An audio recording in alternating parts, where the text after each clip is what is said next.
Okay, so really funny story I just discovered. Watch this, everyone! I don't know, it makes me laugh when this happens. Hello everyone and welcome to another video. I'm Kay. Yeah, it was here not to do welcome back to my channel. Maybe I'll get, you know what, we're going with it. So today I am bringing you my August TBR and a super exciting readathon I'm participating in, and it is, you guessed it, DISNEY-A-THON, and this is super exciting. So this was the first readathon I did on BookTube that I actually took a part in pretty well. Last year I was Team Beauty and the Beast, and this year I'm, drumroll please, Team Enchanted, and I absolutely love Enchanted. It's a classic, it's underrated, I love it. And also, since it's DISNEY-A-THON day, I thought I would break out my Mouseies and Books Kinda Girl shirt, because it fits. Enough about that. And on top of this DISNEY-A-THON, readathon, I have my own challenge for myself, and that is to start reading my FAIRYLOOT books, because I go back to school in September. I actually go back August 28th.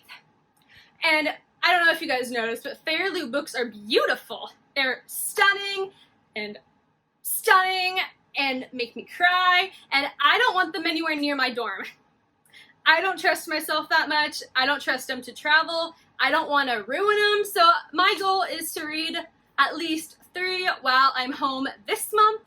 And yeah, plus I really want to read some of them, because FAIRYLOOT has been really good this year at getting me books I didn't know I wanted to read. But yeah, you know what? Let's just jump right into what I'm reading this month. So before I get into my DISNEY-A-THON TBR, I'm going to talk to you about 2 of the books I have on my radar that don't fit any of the challenges, but I still really want to read this month. So, you know what? Why not? Because both of them are FAIRYLOOT books, and I really want to read them. So the first one I am currently in the middle of. Wow, that is generous. I'm 35 pages into it, and that is The Prison Healer. Now, this was April's FAIRYLOOT book, and I'm going to link all the FAIRYLOOT unboxings I got these books in the description, so check them out. I'm something when I am unboxing, but I think it's entertaining, so if you're having a bad day, just go for it. Anyway, so you know a book's going to be good when 35 pages in, you're invested in 2 of the characters and highly intrigued by a third. I am seeing potential for this book, and I'm super excited to keep reading it. So in this book, we are in a death camp, a death prison, and why not? So we are following 17-year-old Kaiva, we're going with Kaiva, and she is the healer, but she's also a prisoner, so she's like low-key betraying everything she really believes in. She firmly believes healers should not harm anyone, but in order to survive, she has to. So she's in charge of like branding, and by branding I mean she carves the Z of the prison camp into all of their hands when they first arrive, and she also treats infection and all that, because there's also a disease going around this camp. Sound familiar? They have quarantine patients and all that. Love that. But that aside, the plot of this book, according to the summary, will truly pick up when she receives a note from her family on the outside saying that the rebel queen is coming and to keep her alive. However, the rebel queen is put into this competition where no one survives. So now Kiva herself is going to undergo this competition full of elemental magic and high-risk stakes in order to try to not only save the queen, but save herself. And there is a love interest that the fan art for him is really good. So I'm very excited to continue this book. I really hope you stay. If that falls at any point, please do me the courtesy of looking away. Anyway, back in the second book, I actually just got through unboxing, so if you watched that video, it should be up by the time I put this one up. You know I screamed just the tiniest bit. Maybe I'll... Anyway, and that book is none other than 6 Crimson Creams by Elizabeth Lim. It's so beautiful, I want to cry.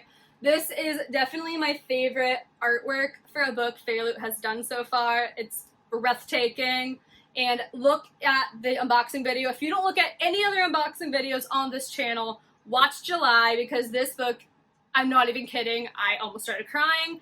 It's gorgeous. But that aside, what you really want to know is what this is about, and it is a fairy tale retelling of the Wild Swans, and I didn't know much about that fairy tale myself. However, I saw this and I wanted to see it. So I've never actually read it, so bear with me. But according to like the summary on Wikipedia, it is about a princess whose 12 brothers are turned into cranes, and in order to free them, she has to knit shirts for every one of them without making a single sound, or both them and her will be doomed and die and gritty, all that stuff. And in this book, it's that fairy tale meeting East Asian folklore, and we have a princess, we have dragons, we have cranes instead of swans, but her 12 brothers are cranes, and it's up to her to figure it out. And also, there's a very interesting trope in here. In this book, she's supposed to marry someone, and the reason they're all turned into cranes in the first place is because she doesn't want to marry him, and the wedding somehow gets ruined. So now it's up to her, the boy that she didn't want to marry in the first place that started all this, a dragon, and some other things. And this book sounds amazing. Elizabeth Lim is an amazing writer. The only thing I've read by her currently is So This Is Love, which is a twisted tale featuring Cinderella. It was beautiful. She has a way of writing, let me tell you. And I really want to read her Blood of Stars series, which is also kind of a fairy tale retelling. It's Milan, I've heard, but I don't know for sure, so don't quote me. But I'm really excited to read this, and the fan art inside is beautiful, and I'll leave it at that. Go watch the unboxing so you can appreciate the art too. And now on to my actual TBR for the Disney Readathon. And again, I'm Team Enchanted. If you've not watched Enchanted yet, you are too young to be on YouTube. Go watch it right now. I'm kidding. But nonetheless, go watch it. It's an amazing movie, and it's brilliant. There's also some funniness about an actual voice of a Disney princess being in the movie, and if you know what I'm talking about, I love you. Please comment it so I can appreciate you. Anyway, so the first book on my TBR is for Giselle, which is to read a book with a bold main character. And for that, I really couldn't think of anything other than a book I already wanted to read this month, and that is Of Princes and Promises. And yes, it is a fairy tale retelling. Thank you for asking. Also, this is kind of a rarer one too. It's the Frog Prince retelling. And this is set in the same universe, the same school, the same series as Of Curses and Kisses, which I read in February. And I really highly enjoyed it. And this one we're following a character from that series that at first you really did not like, but then this is kind of her redemption story, I'm pretty sure. And an adorable softie also from that series who is mega crushing on her. And this is their story. So in this book we have Katerina, and in order to make her ex jealous at a fashion show that he's bringing a model to, she finds a special magical hair gel that will transform the dorky, adorable boy who's in love with her, Raoul, and transforms into RC, which is a cooler version of himself. And he's starting to really like this personality of his, and he's not sure he wants to go back to how he was. And Katerina realizes she might lose him, and you know what? It's a love story. I'm rooting for them. I'm really excited to see how this plays out. And prompt number 2 is Robert, our unwilling prince of the movie, and he is to read a book set in the modern world. And in case you don't know how I work readathons, I take what I wanted to read this month and try to fit it to prompts, and that worked very, very, very well for this, and that is Seasons of Chaos by El Calsamano, the conclusion to the Seasons of the Storm duology. If you've not heard me rave about this yet, stick around, it'll happen again, I'm pretty sure. But I'm very excited, you guys. So we have elemental magic, found family, fantasy road trips, really, really, really adorable couples. And it's a great time. This is one of my favorite elemental magic systems, my favorite found family I've read in a very long time. And I am just super, super, super excited. There's also, it's not prevalent, but there's also hints and pieces of Greek mythology thrown into this world as well. And it's honestly just a great time. I love this duology. Well, I'm assuming I'm gonna love it because I haven't read it yet. But no, Seasons of the Storm was one of my top 5 favorite books of 2020. No one has really talked about it, so it was an underrated surprise love of mine, and it made me super happy because that was the longest anticipated release I had on Goodreads. So it worked out. And I can't really say anything about this one, but because, as I said, conclusion, and it follows a very, very, very big spoiler for the first book. So trust me, go read Seasons of the Storm, and I cannot wait to get around to Seasons of Chaos. Now, this next prompt is Queen Nerissa. If I said that wrong, sorry. It's fine. A book with a clever villain. Now, this one's kind of a stretch because I've not read it yet. However, because of the description of what the overarching plot is, kind of, I think the villain is going to be pretty clever for the sole purpose of it being systemic and the beliefs of the world. So, you know what? I'm just going to show you. It is Fire with Fire, and yes, it is another FAIRYLOOT book.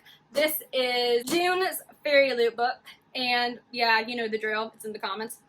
But I'm super excited for this, and so we have 2 sisters, and it's urban fantasy. They're dragon killers. Dragons are not supposed to live, and the sisters, even with how different they are, both agree on this fact. However, one of our sisters, Dani, ends up meeting a dragon completely by accident and forges an ancient soul bond with him, and she begins to realize that maybe dragons are not as bad as she has been led to believe, and that maybe it is time to change the views of the people. And her sister Eden is devastated, thinking she has lost Dani to the dragons, so now she is out to find a way to save her, going to the mysterious, closed-off sorcerers for help. And as this book goes on, there is a giant war brewing on the beliefs of dragons, and the 2 of them are going to do whatever it takes to keep each other safe. However, there is a far more powerful enemy involved than either of them could have ever expected. So from that alone, I'm going with powerful enemy it is. So yeah, super excited. Like I said, dragons have been making a comeback lately. Like, I, again, never really cared about dragon stories before. But then I have had inspiration to want to read them, and the ones coming out lately sound really, really good. So that's cool. But yeah, long story short, I'm super excited to read Fire with Fire this month. And now last but not least, again, a stretch. I'm going to make it work because there's no way I cannot read this book this month. Pip, a book with an adorable sidekick. Gods and Monsters by Shelby Maheron, the conclusion to Serpent and Doves trilogy. I'm ready. I'm ready. I need it right now. I'm ready. I have just been watching Instagram stories of people just crying. So I'm prepared. But yeah, no, I'm sure there's a sidekick in here somewhere. I'm blanking on a name, and the one I'm thinking of, well, you know, if you know, you know. And yeah, so I'm just really excited to read this. I want to see how the ending of Blood and Honey is going to be resolved in this book, and I'm just super excited. And I also just kudos to Miss Maheron because this book is insanely big. It's probably not to most of you epic fantasy readers, but to me this is pretty big. This is very chunky for me. Although it's about Chain of Iron, but whatever. But yes, better be happening this month. Alright, that was fun. Alright, so hopefully I will be getting to a decent chunk of these books this month. Fingers crossed. Fingers crossed. If you are participating in the Disney Readathon, let me know in the comments and let me know what team you're on. Also, I didn't say it before, but maybe you figured it out by now, but I'll say it anyway. I do have the Disney-A-THON Twitter page and the introduction videos that I've seen linked below as well. So if you are interested, check them out. It's going on the entire month of August, so there's plenty of time to pick up a book if you want to join in. And if you liked this video, please hit the like and subscribe button. I would love to have you join our little bookish community here. And if you want to find me elsewhere, my social medias are linked below. Until next time, I'm Kay. Thank you so much for watching, and I'll see you next time. Bye!